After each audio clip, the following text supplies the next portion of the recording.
Mark Stas. Welcome to the show, man. How are you? How are you doing? Yeah. Hi, Axel. Very good, very good. I'm really happy to be there with you, and I'm looking forward to the interview that you prepared.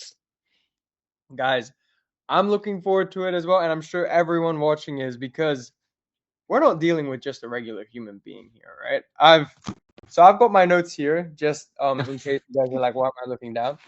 So we've actually got someone today who is nicknamed the Belgian Bruce Lee. Oh, okay. Okay.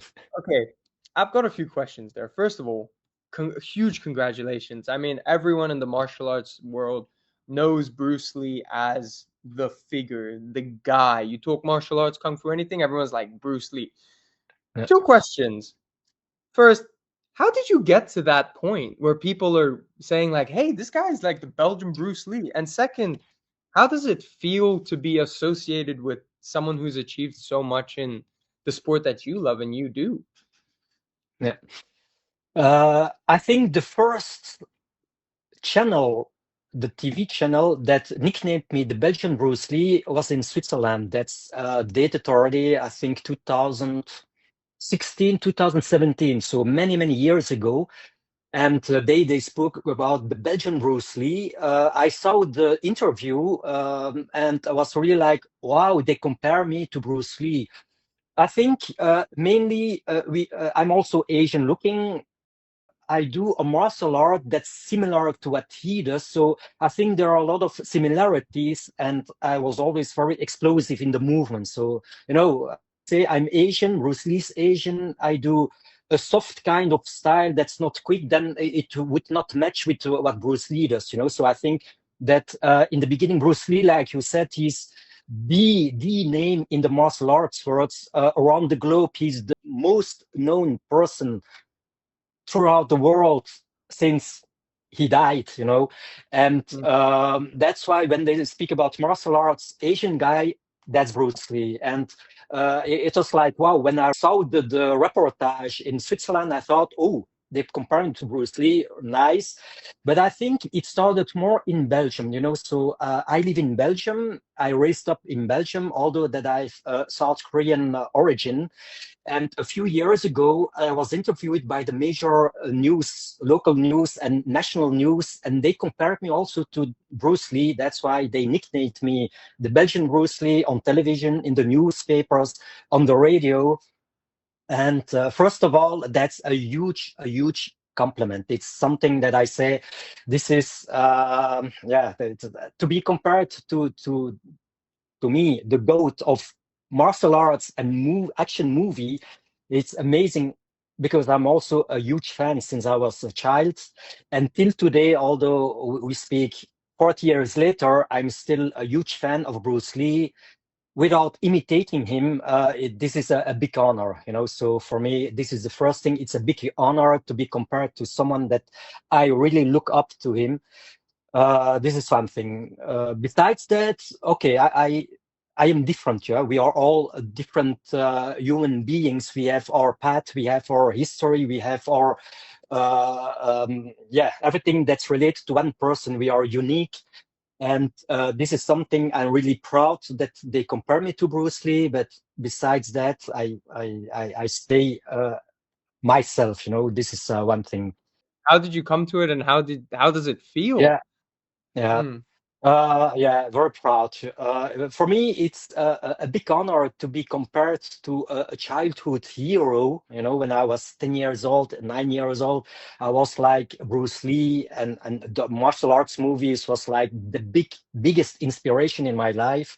And many, many years after, when they say the Belgian Bruce Lee, then I'm really honored. So it's a title that I don't think I deserve it, because I cannot be compared to someone who at that time in the 60s, he came from nothing and created a myth that that's amazing. There was no internet. He did everything alone. He had his struggles in life. There was no social media, no scientific articles that you could learn from to develop. So I think he's really someone who he's unique. He's when we say he's the legend, I really think he is. Many criticize him at this day, but we cannot compare the period of 1960 to 2020. This is impossible to compare, and it's a huge honor. Really, it's to me, Bruce Lee. He's the man. He's really the legend. That is fantastic. I mean, wow. Like even like I used to play football a lot, and even when someone Yeah. would say, "Oh, that skill move you did looked a bit like Ronaldo," I'd be like, "Whoo, whoo, whoo, Wow. whoo." So to actually have that your name, Yeah. Yeah. that's wow. So now this is something I really, really, really admire about you. You, so a lot of people can learn, right? You can learn karate, you Yeah. can learn taekwondo, you can learn all different types. You didn't just learn different fighting styles, you actually went and made your own, which I think is just, you know, I mean, I can barely make something of karate and taekwondo if I were to come up with something different. And I've seen Yeah. some of your videos, like the training, the striking, how smooth everything is, how everything flows. How did you come up with this? Like it's incredible.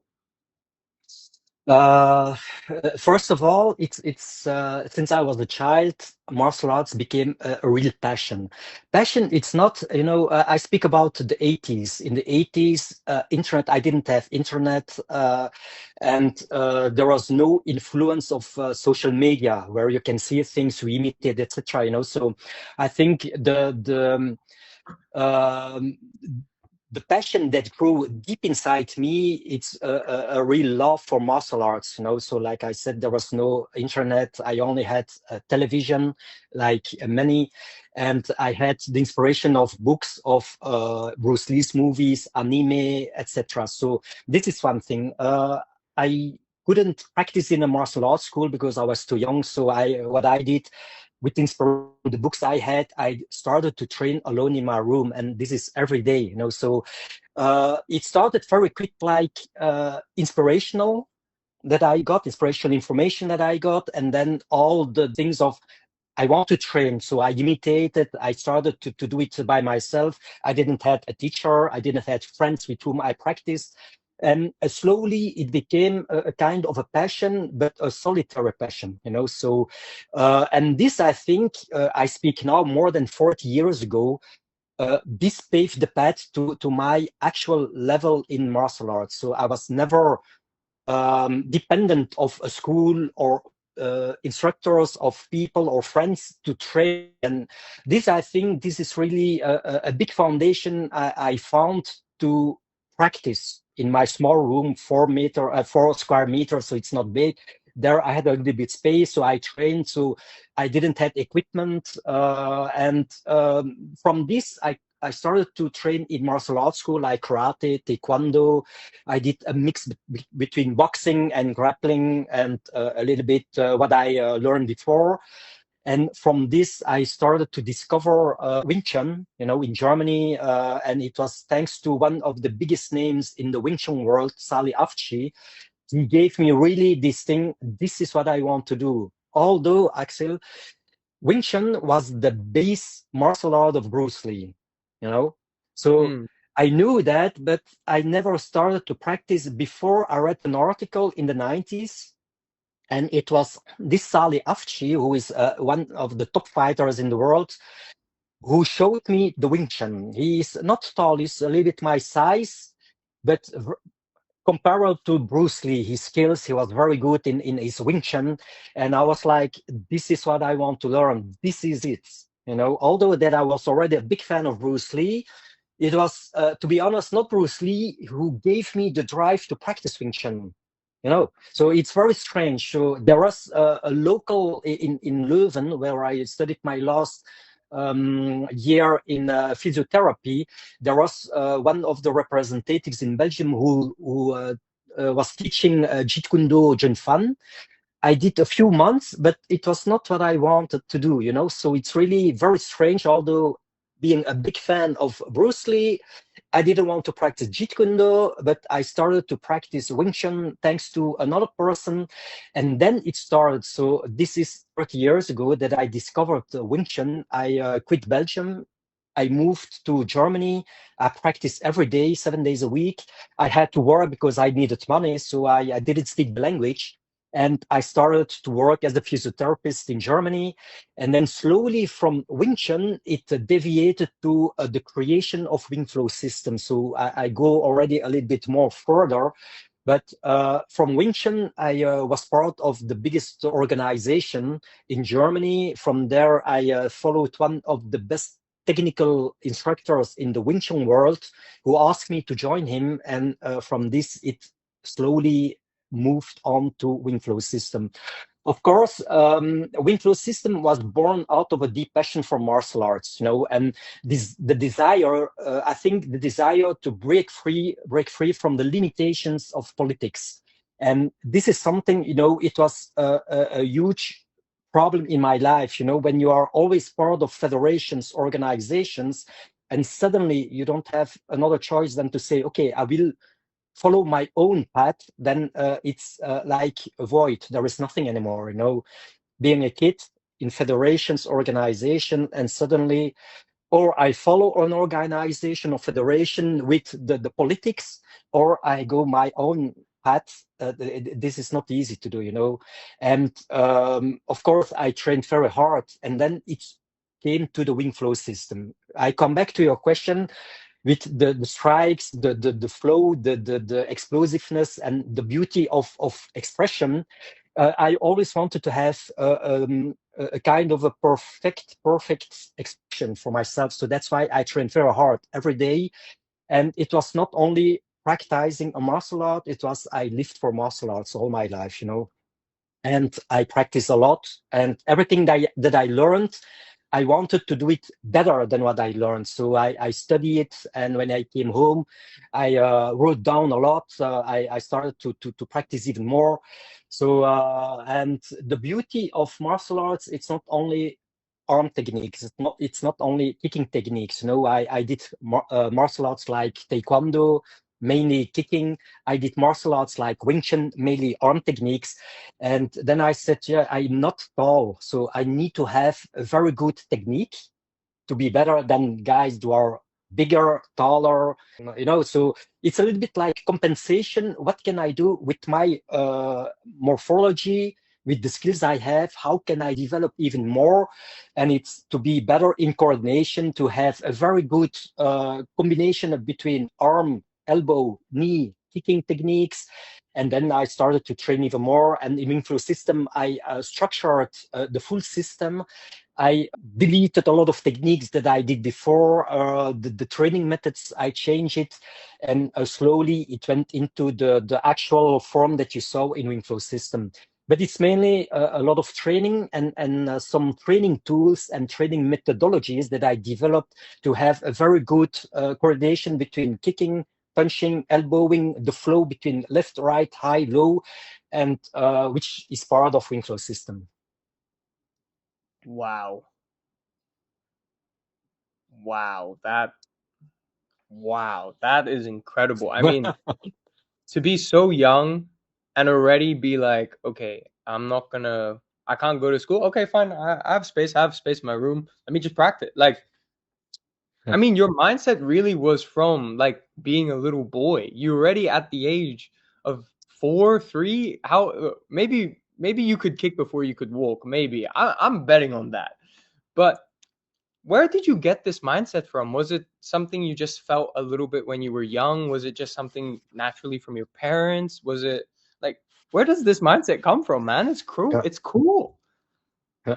I'm not sure. You know, so in Belgium, I was adopted in Europe, in Belgium. So I have naturally South Korean blood genes, but I don't know my biological parents. And so I cannot say, is it related to the genes that I have, or is it a talent I have? I'm not sure. And in Belgium, with my Belgian parents, I didn't have the occasion to say they will teach me martial arts because they do martial arts. This was not in the family. I have two sisters, one brother, so we have a big family, but none did martial arts. I was the only one who was so interested in martial arts. But I think what gave me this inspiration, it's of course we had television, and I was really like before I in front of television every day because I didn't went out. I had friends, but I was not someone who played every day outside. So I had only my small room, television, books, and I trained. That's the main thing that I had when I was a kid. And I'm not sure. I think the influence that I had, it's really television, movies, anime like Fist of the North Star, Judo Boy, Senseiya, and of course Bruce Lee movies. So I'm not sure. I read books of Morihei Yoshiba, the founder of Aikido, about Wing Chun, Shilla, the Warando warrior. So I think because I was always alone, I could really put myself in the stories of the books. When I saw movies, it was like I was really transported into the movie world. And as a child, I think I had a lot of imagination, and that's why also this is strong point. When I trained, I was in the martial arts world. I was alone, but I didn't see the fact of I'm alone. I'm in a small room. I didn't see that. It was a lot more like I have a book. I saw movies, animes, and I start to imitate movement. So I'm not sure how to say that, but it didn't. It did grow slowly, surely, and continuously. But there was no drive from a person who said, "Hey, you have to train." it, I didn't had someone who motivated me, but of course, it maybe as an Asian boy, I wanted to do martial arts. Maybe that also. So I was, yeah, I don't know how old I was, but I was really into martial arts. And I remember my mother who said, "But Mark, you can never sit still." In Flemish, we say, my mother, she said in Flemish, "Je hebt geen zittend gat." It's like in English, I'm not sure how to translate that, but it's like, Mark, you cannot sit still.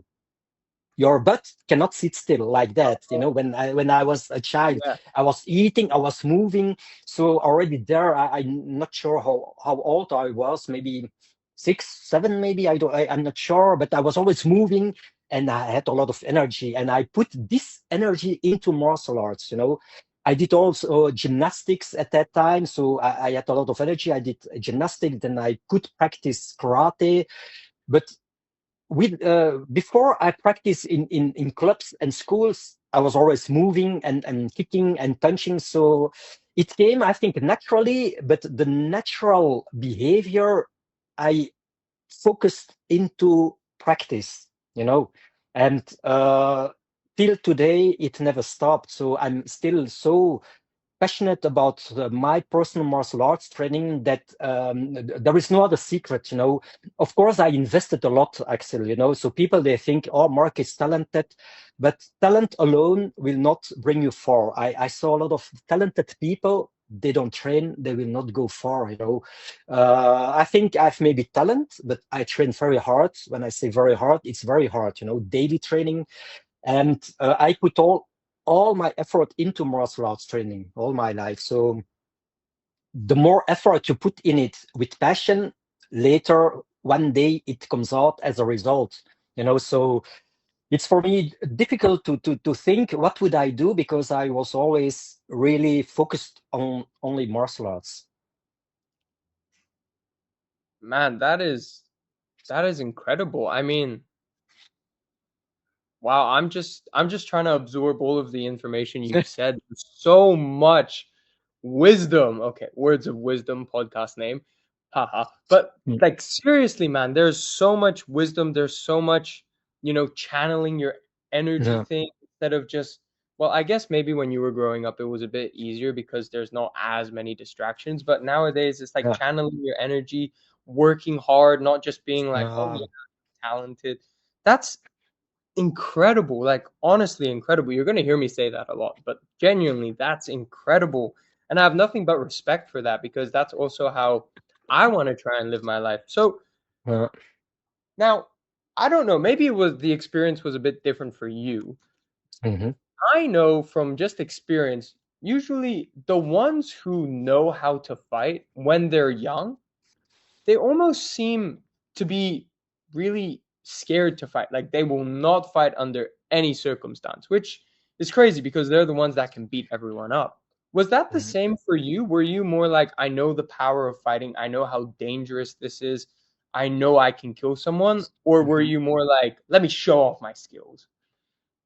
No, although in martial arts I can express myself, I was always more timid, more a person that was like I didn't speak a lot, and as a child I never saw martial arts as something dangerous. You know, I think maybe I was too young to realize, or I didn't had this knowledge of danger, the law, police that can, you can have problems when you fight.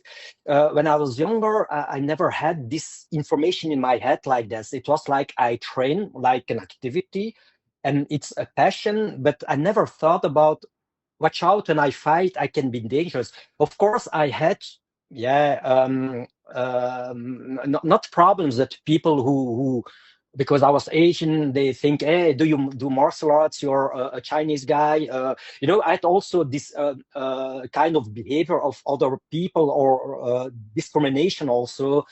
But I don't know if this drove me to practice more. Of course, yeah, when someone said, hey, you Chinese guy, maybe it was like, it became like, yeah, it starts to boil, and don't push me too far. But it was never as pronounced as maybe some people they would get angry. This not, but it was like it gets hot inside, and but I didn't want to fight. This not, but I think the advantage was that when I practiced martial arts, I expressed myself, and okay, I got some.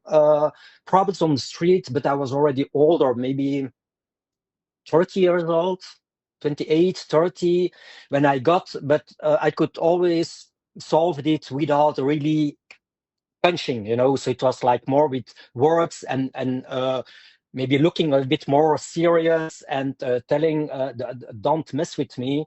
And but it never came to the go action. This not the only thing that I got with really action. That's in seminars when people they think, hey, Mark is small, we will see. Then I got some serious guys who wanted to test, and then I express myself because it's not on the street, so there is, yeah. When I'm in the training area, then I go for it. I don't. I'm not someone who said maybe I have problems. This not.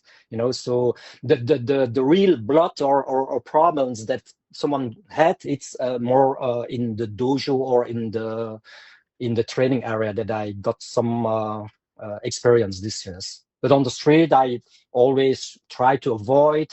If it would come to an encounter with really attacking, then I would defend myself for sure. I would not hold back if it's like this. But till today, I'm really happy for that. I never had to use the techniques I had to do. I was always prepared this, yes. So it's not I didn't do, is I'm not prepared. I'm prepared. I know it can come. And I know the second that it becomes an aggression, I was ready this, yes. But I could always manage my temper, As a child, I was more a child that was like in French they say colérique, someone who's like, I'm really. As a child, I had to express myself, and I was like anger. But this was when I was a child. But then I started to moderate all this, So I think thanks to martial arts, I could temper and control myself. And with age, we change also. Hmm. But like this, yeah, yeah, Let me tell you something straight yeah. up. If some guy says, you don't want to mess with me, I'm going to be like, yeah, I probably don't. The fact that people made you say that, in my head, I'm like, oh, don't tell me you tested this guy. Wow. I mean, that's great though, because I know Mm, there are also a lot of people that they just have anger problems and they can't control it and they just let it out on people. So the fact that yeah, from such a young age as well, you were able to control it, it's yeah, great. And speaking of your young age, I want to get into this a little bit because, yeah, you know, I'm sure when you were growing up, it was a bit harder than it is now, being, an Asian person in a predominantly white yeah, yeah. European society. How was that like growing up into your teens?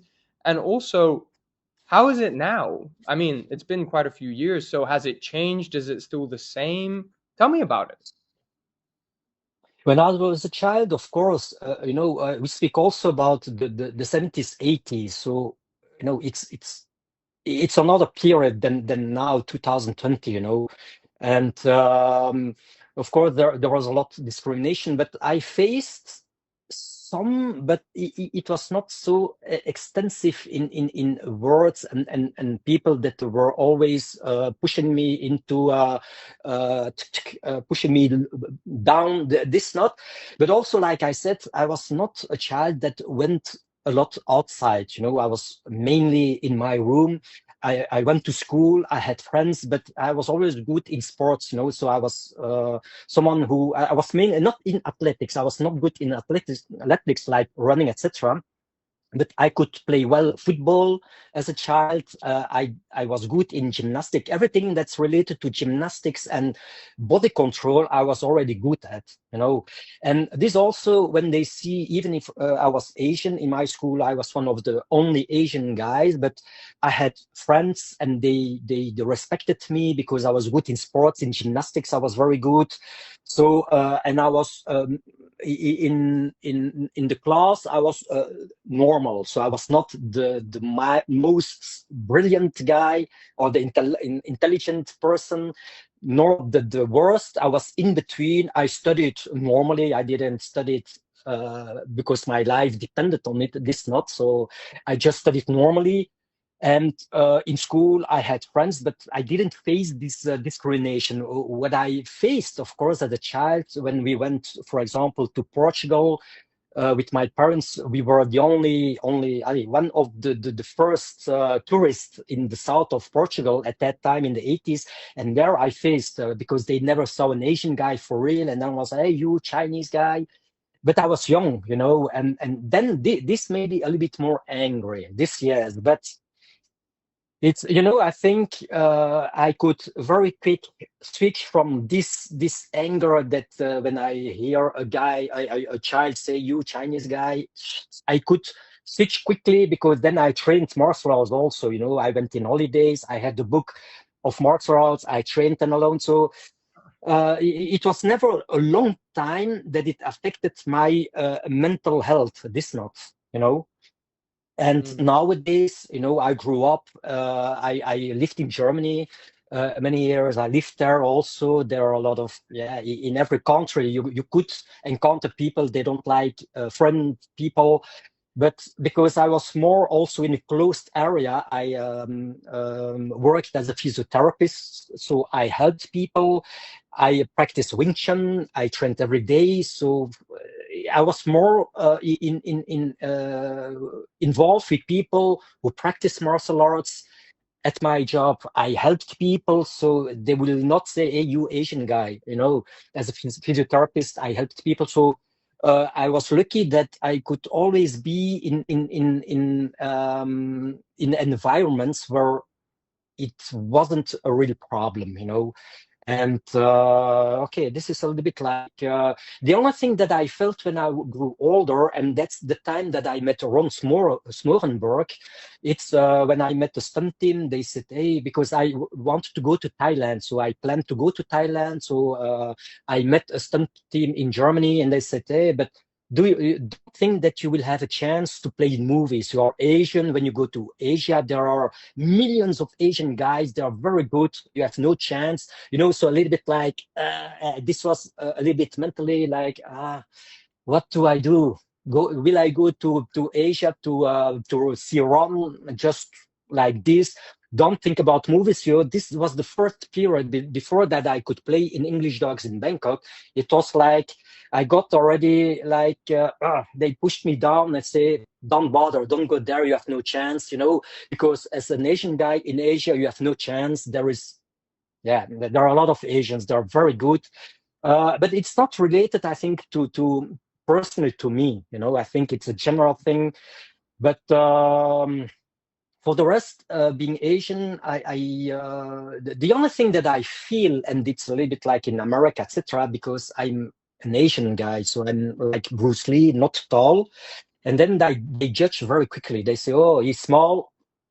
He has no chance to get other big guys." This is the other, the only thing that I feel they don't know really martial arts, And I traveled a lot, I traveled to Brazil. I met high level fighters. They are not small, they are tall. And I could they could really give them respect about me because they saw what I do. They could test what skills I have. I went to Thailand. There also, I met, Ron can tell you, I met guys that are very good in martial arts, in Thai boxing, in movie fighting, and they're like, wow, Mark, what you do, it's amazing. So, it's I think people, they just a lot about how do you look, and this, I think, if you have a good level, you don't judge what people look like. They look like the Muay Thai big champion Senshai. Senshai, when you see him, you would never think he does Muay Thai, and he's one of the best fighters.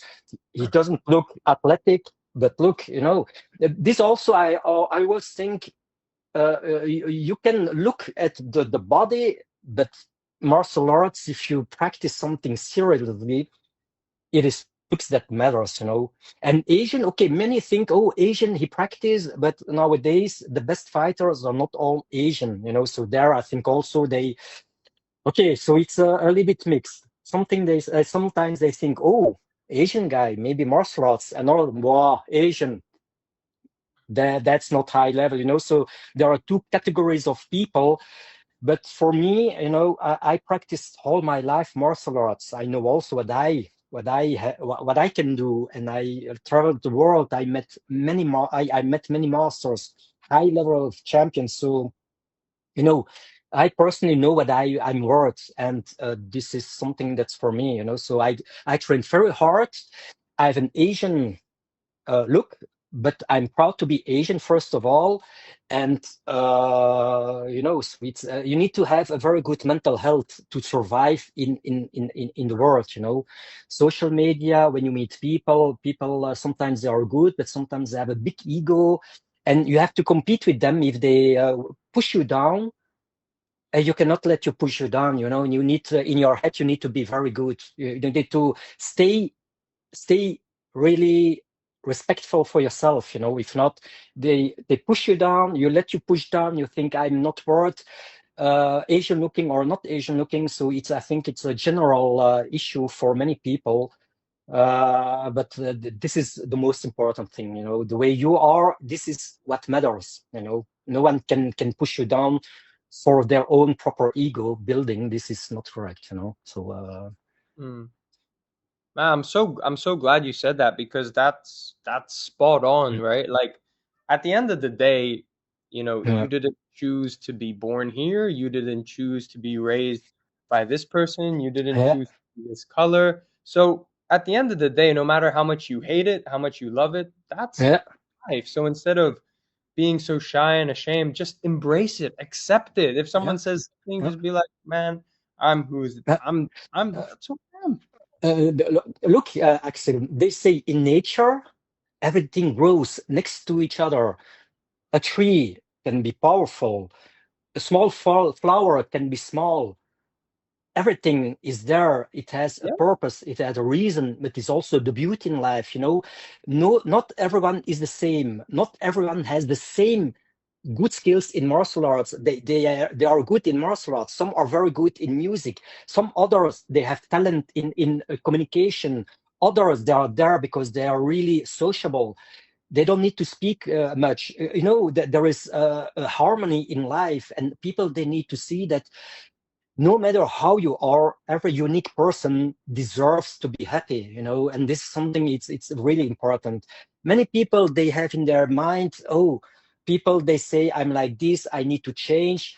It's sad to see that we can be influenced by the opinions of other people. I'm on social media, not so much as before, but I see also people, they write a lot of things, and some people, they are influenced by what they read. They want to change. And then I say, luckily, I'm not this type of person, what people think of me doesn't matter. I invested a lot of my time, all my life, into my personal development. I'm here to guide also instructors and students in martial arts who ask me questions and want to evolve. I'm in contact with different kind of population, in the professional world, in the martial arts world, in the movie world, in the world, in private life, nothing to do with movies or martial arts. We feel well. This is the most important thing. We need to be. Life goes quick, Axel. From 1 year to whoop to the end of life. That's it. It runs so quick. It's when I remember when I was in Germany 30 years ago. We are 30 years later. Then I say, wow, my God, this is 5 years, 10 years. It's quick. And I don't Mm. want to waste time in thinking things negatively and to be influenced by others. Like you said, we live our own life. You go home at night or in the evening, there is no one else. You need to manage your thoughts. You need to manage to say, I go sleep with a good mental health. This is the most important thing. What you have, it's one thing, but how you feel, I think this is what makes you. This is what makes you. You need to be a very healthy person in your head. If not, it goes quick from this, and then suddenly, oh, we don't feel well. I want to kill myself. Oh, these negative thoughts. It's in the head, but it can be influenced by so many people that they don't mean it well with you. They don't care about you, but they will criticize you. And then you want to change because of one person who don't care how you are, So it's a dangerous world, but it's very important that we care about ourselves, and we need people around us who goes in the same kind of direction. We want to be happy, we want to feel well, we want to develop what matters for us. I could say, hey, I want to be like this, I will start weightlifting, but this is not what I want personally. So I invest my time in development of this, and this is okay. If you want to do that, that's fine, but I go this path, I will not deviate from that. But I need to feel well. It's an investment. I invested everything in my life to go toward the path of martial artist, and this is not an easy path. This is people, they think 5 years training, I go there. Yeah, I practice 40 years every day. It's not twice a week, it's every day. So 40 years every day, it's 7 days a week. It's a lot. Yeah. People, they say, I practiced 50 years, I stopped 2 years, I stopped. Yeah, but I never stopped. Only when I had problems with my body, but I continued and I managed to change training methods. But in the end, what matters is that in the head, you feel well and that you are happy. The happiness, it's number one, happiness and health. These two on long term guides everything that you do. This is, Guys, I hope you soaked that in because I'm gonna say it again. That was wow. I mean, wow. But that is so, so, so, so, so, so, so true. And now I have a dilemma because I've got so many questions to ask and I can't take 5 hours of your time. So I have to be very, very, very selective. yeah, I mean, just off what you said alone, like yeah, so how was it like for you? Because I mean, you start social media and then yeah. you start getting all of this attention. Was at any point it became hard for you, or were you from the get go like, I don't care, I don't care what they say? Did you also, how did you deal with the criticism? Because now you can post the most beautiful photo, nicely colored painting, and you're going to have someone go, oh, that painting looks like crap. It really doesn't matter what you do. So how did you handle it in your personal life, especially with the creating your own style? You're not just taking something, you're making something. How was that like for you? Not easy, not easy. I think many people they see a result, they don't see everything you invest, all the suffer that you have in life. And I can tell you, when I created Twin Flow system, I quit the previous federation, So and then they start, you are a traitor. You quit the federation because many people, even within the federation, they didn't know what was going on, So there are a lot of things they didn't know, and I don't want to explain things to people that have opinions in their mind, but there is always a reason why someone quits. It can be personal, but it can also be because of, and this is one thing. When I quit, I had a lot of adversity. So I had people, they called me, they sent messages, you traitor, we will kill you, you will never have something in your life. It was not 1 month, it was 1, 2, 3, 4 years, and it's all influenced by the federation. This is very sad. I think when thing happens, you know why, and I, of course, it was like I had a very good relationship with the previous federation, and then when it became too politics and too much things, that I said, I don't want distress in my life. I want to practice martial arts to develop, and all these things, it's not what I want. And then at a certain moment, I didn't have another choice than to say, I go. I go. And this is not easy, So people, they see a little bit, I do wing flow system, but all this negativity, I had to handle that alone. And this is not easy. So at a certain moment, I had to see that I don't put myself in danger, first of all. And then from there, I started to build, wing flow system. You have always people that say, yeah, but what you created, it's not your invention. But then I say, hey guys, don't be so stupid. Bruce Lee, he created his Jeet Kune Do. I come to Bruce Lee because he's one of the most famous pioneer. He created his Jeet Kune Do, but he practiced Wing Chun. Thanks to Wing Chun, he could have an idea what he wanted to do by creating a Jeet Kune Do. Without Wing Chun, no Jeet Kune Do, because he would not have this trapping thing, the Chi Sao.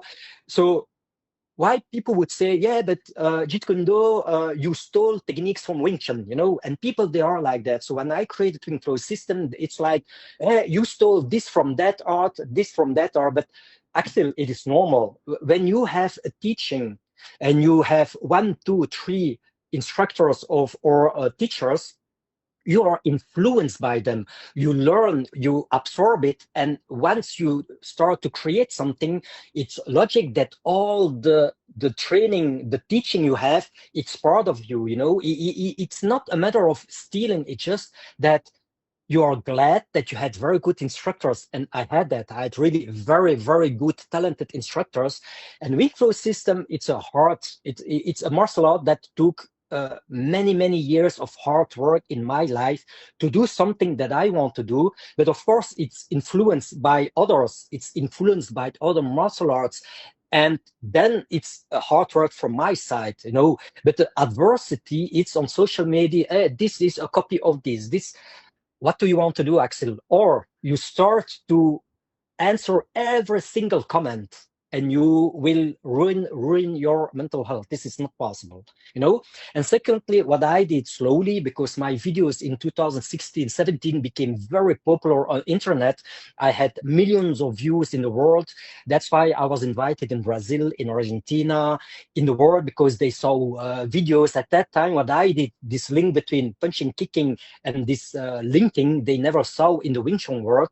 And it was like, wow, man, look at this guy. I speak now, 2016, that's almost 9 years ago. And slowly, when videos came out, I posted the Wingflow system, they started to criticize. Not so many critics, but actually more and more, because people, they are not, they don't practice martial arts. They will allow to say, hey, this doesn't work, etc. But I learned to say, I read it, I smile, and I pass. Because What do you want to influence people who comment and they don't have a clue what you show? It's impossible to handle. You cannot handle all the comments in on social media. So for me, it's easy. I post or I see things. I don't need to react. Sometimes I react when it's on my personal profile. Then okay, then I can comment with my comments. But it's rare. It's rare because not all have a very good intelligence. Even masters, it's not because they are master in martial arts that they are as a human being a good person. We cannot confound. You can be good in this, but as a person you can be a shit person. I know this, I experienced this, and that's why for me, okay, I cannot be influenced by all the comments that I see or read, because it's like that. What do you want to change people? You change one person, another will be the second person. So it's a never-ending story. So I learned in life to relativize and to say it's like that. What do you want to explain to someone who who is not willing to think about what he's writing? It's I am luckily not someone who is too much influenced. I go my own path. I've already a lot of things to do for myself. Developing my skills takes already all my time. So if I have to go on internet every day and looking and writing, this is a full-time job. This I don't have time for that. Oh, the It's amount not. of time that people Uh, spend commenting and replying, and oof, like uh, in my head, I'm like, do you really not have anything better to do yeah, than like, yeah, hate on people the whole day? I've got a question. yeah, So, I mean, wow, you wanted to step back from something to pursue what makes you happy, uh, and you got death threats. Man, yeah, that's crazy. So, from this journey of like, you make the hard decision, you want to step back, then you get yeah. death, then things start working out. Was there any point on that journey where you were like, man, I think I made a big mistake, or I want to quit, or the whole time you were like, nah, this is worth it, this is worth it, or did you sometimes feel a bit of regret, like, oh, like tell me, Yes, man. yes. Yeah, of course. Axel, I was always someone who I'm a intuitive person. I'm rational, but more intuitive rational, So that means my thoughts, when my mind or my intuition says do this, and it's something that I want to do, then I do this no matter what. I don't look too much the consequences, although that I verify. For example, on a later stage in my life, I did martial arts. I worked in a professional company, and I was teaching martial arts also at the same time. And then at a certain moment, I thought, it interferes with my martial arts life. So I had a job with more responsibilities. And I said, I cannot do that because I had to work till 7 o'clock in the evening. I said, no, this is impossible. So I went to see the director, who was my direct boss at that time. And I said, look, I will not continue to work. I will quit the company. So I had my letter. And he said, but Mark, I don't understand you, because I started to be independent, for martial arts also. So I worked, but then I said I will be independent, but partially independent to combine. And I said, look, I cannot combine this. This is in martial arts. And then the director, he said, but Mark, I don't understand. You have a beautiful job. You have a big money, and you will quit this job for just martial arts. You don't even know if it will work or not. And then I said to him, yes, I know you cannot understand that, but my decision is I want to be happy with martial arts, and all the rest will have to follow. And I quit. He was like, you are crazy. But of course, it's not that I said, oh, this is a mistake, but I was always like, boom, this is what I want to do. And for example, I quit Belgium to go to Germany to live there. I didn't know the language. I didn't have the money to live there. So I had to look for a job. as a physiotherapist. But when I took the decision, then people, they said that, Mark, you are crazy. You go in a country where there, Germany is Germany, it's not Belgium. You quit. I worked 2 months in Belgium as a physiotherapist, but then I quit. I said, I go without knowing what will it be, without money, etc. So it's the decision. It's not easy, but I thought this is what I want to do. I want to do it. And I was always very intuitive. And in the end, it brought me really everything that I wanted in my life. Of course, there are decisions when I took it 2 months later, I said, how it's difficult. But the regrets came maybe just after. But in the end, it was like building stones in my life, and it brought me, yeah, the actual person that you see in front of you. So I of course, I have good skills in martial arts because I invested my life in martial arts. I could play in action movies, not as a stunt, but as an actor. And all this thanks to the sacrifices and also the decisions in my life that I said I do it. I quit Belgium to go to Thailand, and I said I quit my job. I go 3 months there to find myself, and I met Ron. All this also at the moment, it's like, Mark, you're crazy. You quit everything for something that there is nothing. And there was nothing, but in the end, it gave me more than I could expect.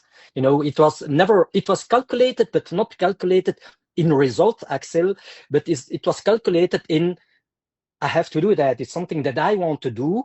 There is a safety. I can always go back to Belgium and start to work, but I did things. I made decisions, and it gave me a lot in return.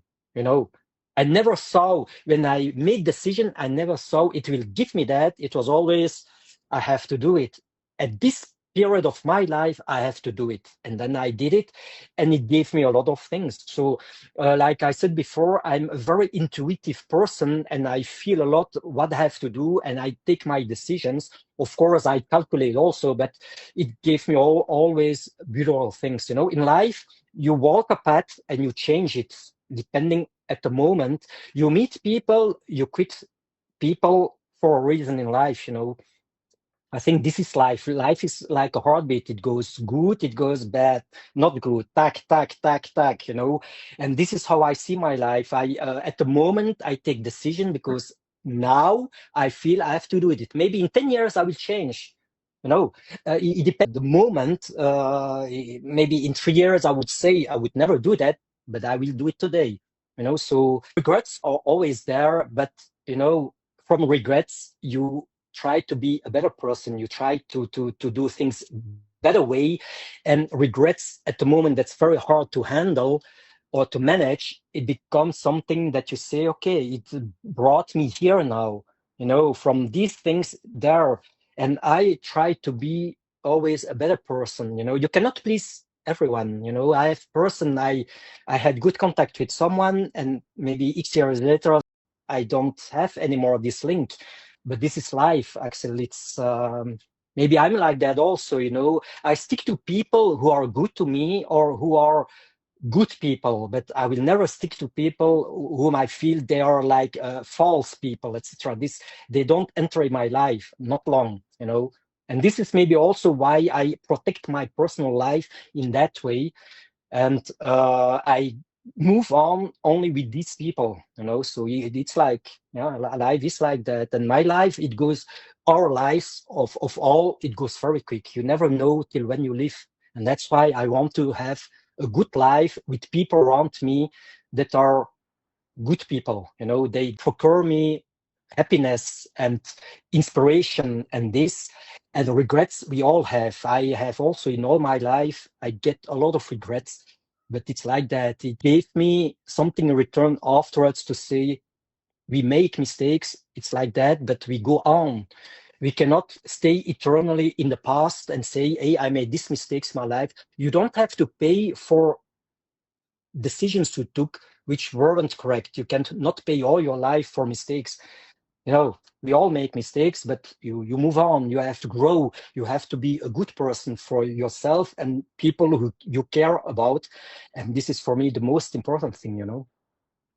I am 1000% in agreement Like, too many people just cling on the past. Too many people need to realize, like, if you make a mistake or you do something that you don't think is that good, okay, in 10 years, you would want to be in a better place. If you spend all your life, it's like what you said, you can go from life goes, hello, whoop, goodbye, Oh, right? And then you spend very all that quick. precious time.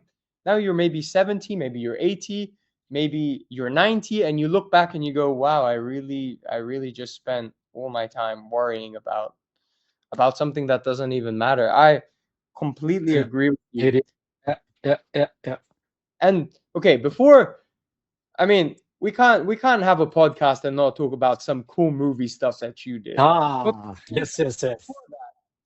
so you're in Germany, Thailand, Belgium, Brazil. Guys, okay, Mark, you can tell me if this is incorrect or not.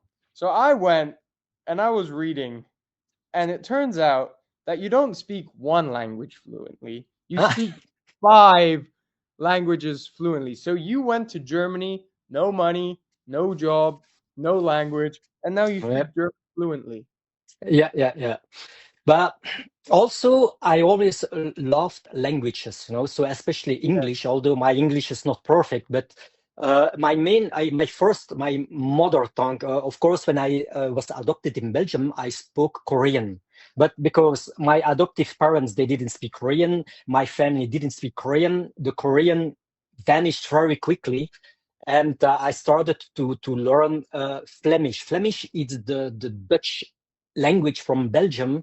So my mother tongue, it's Flemish. This is the first, and then we have in Belgium the French, which is also the second language, but also the first language in the south of Belgium. But I didn't speak French. Yeah, very early. I learned it in at school, but then with friends, slowly I started to speak French when I was maybe 17 years, so quite late. And English, because many books that I read on later base, it was in English. Many martial art books in English, so I started to learn. I understand English with. Dictionaries, French also. French I learned mainly with a dictionary because there was a famous martial arts writer, Roland Habersitz, and I had one of my first books was in French, but I didn't understand at all French. So I had a dictionary and I started to translate it. But like this language is developed, I lived in Germany. No one spoke another language, so I had to speak German.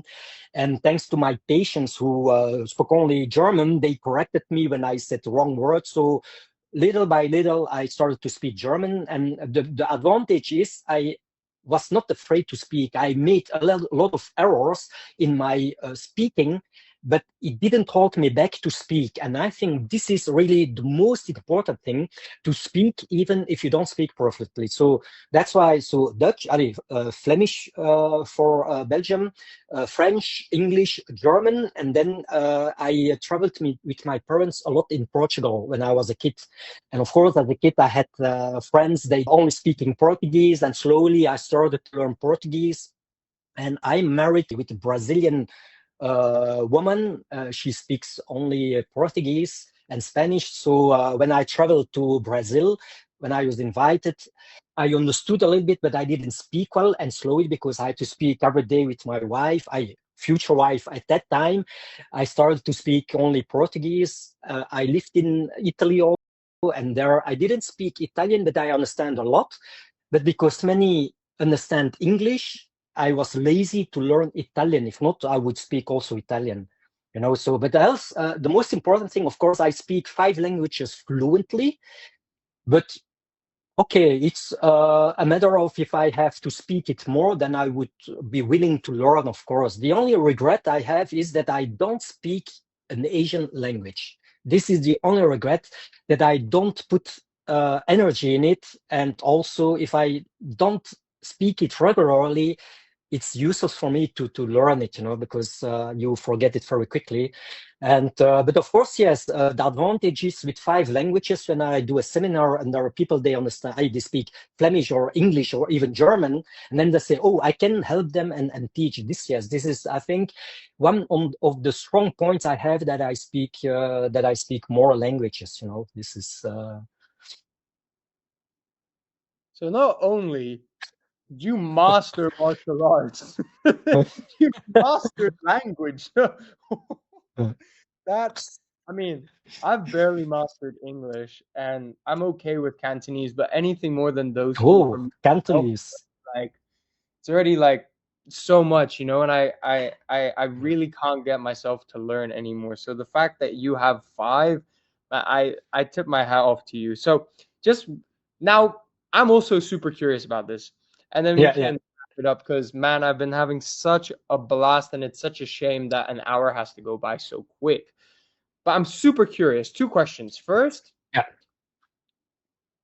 did how is movies for you? And second, are you living what you thought you would be living when you were a child? Because I know you shared, you would be doing this and then you'd have this thought and then you'd change. And, life is just basically a series of changes. Maybe you're doing Yeah, this. yeah, yeah. Was this the life you pictured when you were young? And did it change? And how was movies? Like, how was getting into movies? How was working on movies? How was doing, fighting in movies different? Um, to actual martial art fighting. Tell me all about that, man. Yeah, yeah, yeah. Yeah. Wow. Yeah. First of all, not at all. So when I was a kid, I never dreamed about being an actor. This was not what I wanted to do. For me, to have the joy to train and to practice and to see, of course, on television, inspiration. This was the most important thing. But never. But when I say never, never it came to my mind to say I want to become an actor. Never. This is something that I was never obsessed by this, and it was not something that was on my to-do list. It was only I wanted to train. I want to build my body. At that time, when I was younger, I had to train, etc. The movies, of course, I was always a big fan of movies, action movies. And not only Bruce Lee, on later age, I was a big fan of the Jason Bourne movies, all the martial arts movies in general, in the 80s, 90s, of course, like all those of my era, Best of the Best, Bloodsport, Kickboxer, Nico, all these movies that are, wow. But even then, I never thought about I want to become an actor or be on in movies. No, I enjoyed, Axel, I enjoyed watching these fantastic movies with actors who were amazing on screen. It was like, wow, they are amazing. It's inspirational. Rocky 4, I trained on the music. It was like, it gave me a boost in training. So this is for me, the thing that I said, this made my life. This is something, wow. The movies I started with one of my friends, Tomo, who filmed things, and we made small videos about my martial art, etc. It was posted on the internet. They became famous. There was also another friend who is a Belgian movie maker, Lorenzo Vanin, with whom I made the biographical short movie At the Edge that I wrote, and we made it together in Thailand. And then it started a little bit more movie making, but it's only thanks to Ron Smorenberg, who saw many videos, and he wrote me many times, said, "Hey, Mark, but you need to play movies. You have these skills, amazing skills, and martial arts. That's amazing. You have a very good presence on screen." But then, even then, I was not like, I want to play movies. I was like, oh, thank you very much, because I saw then that he played with Jackie Chan. I said, wow, but who is this guy? And I said, my God, he is the guy with his foot who's lift up the jacket. But even then, I was not like, I want to play movies. But then, because Ron spoke to me, I answered, we spoke more. He said, man, you need to play movies. Look, and then it started a little bit like, hey, maybe I can play in a movie, do a fight scene, only this. And when I met Ron, it was not like I will go in movies. No, no, it was like, hey, let's meet and train. It was only martial arts. And I was like, I will quit Belgium. I will stay 3 months in Thailand, and I will only perfect my martial art wing flow system, only train, no movies. I will meet Ron. But then in the beginning, he said, Mark, I cannot be there. I'm for a movie project in China. I cannot meet you. And I said, Ron, no problem. I have my flight ticket. I stay 3 months and I will only train and enjoy Thailand. Only that. But then we met. The project was postponed. He said, Mark, finally, I can meet you. Let's meet. We trained. And then he was like, Mark, your skills are amazing. And I was lucky that at that time, there are two producers, Dean Alexandro and Byron Gibson. And Byron Gibson, he was finishing his English Dogs in Bangkok. And Ron said, hey, Byron, you need to have Mark in your movie. His skills are amazing. And then that's why we made the first fight scene of English Dogs in Bangkok together. So we did the choreography with my moves, etc. And then the first fight scene was finished. And then Byron, he said, but hey, this guy, this fight scene, that's amazing. He needs to make a second fight scene. Create a second one. I need to have Mark in my movie. And this is really the debut I had is with English Dogs in Bangkok with these two fight scenes, which for me are amazing because it's the first time I could play in movies. I could do my own movements and choreograph. And just anecdote separate. Last year, I was in Dallas, invited for a big martial arts event. I was in the airplane to go back, and then there is a woman. She sits there and she looks at me. She said, did you play in movies? And I looked at her. I said, depending, but I played already in a few movies, you know. And she looks at me and she, English Dogs in Bangkok. And I said, yeah, I play in that one. She said, you know, I thought it's you because I saw the movie now, and she is from England, but she lives in America, and she took the same airplane. And she said, but when I saw you, I thought this is the actor from English Dogs in Bangkok. She saw English Dogs in Bangkok now, and she said, delightful. I love this movie, and your fights are absolutely amazing. And the people in the airplane, really? Who is this guy? Yeah. And then I thought English Dogs in Bangkok was my first movie where I played the two fight scenes, which are very good. And this woman, X years later, she saw it now and she recognized me and said, hey, amazing. So I'm really proud to have had this opportunity in the movies. And then I could play an Asian killer in Haphazard, which is created by Dean Alexandru.